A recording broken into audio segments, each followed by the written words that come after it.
cebadas.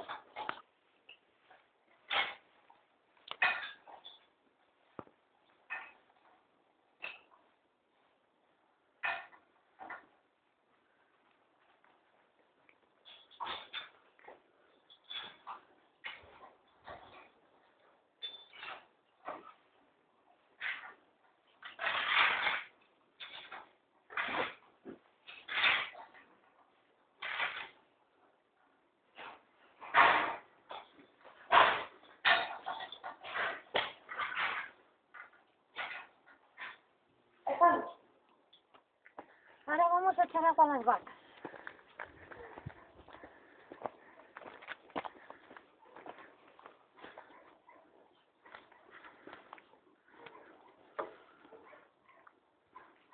Silencio.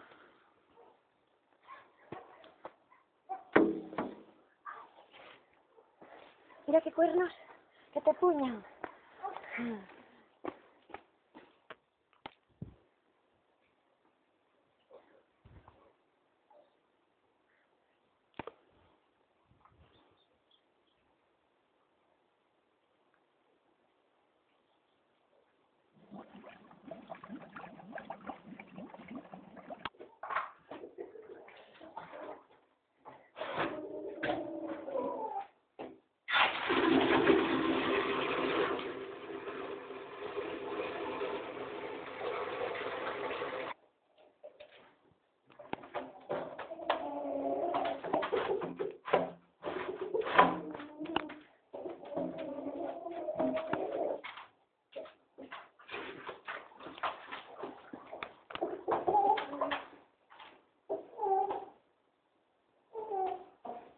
Ya está, comiendo y bebiendo.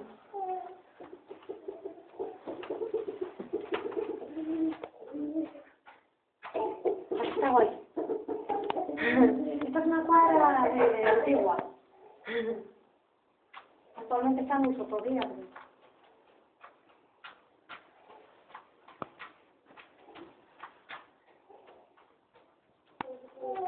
Hala, vamos.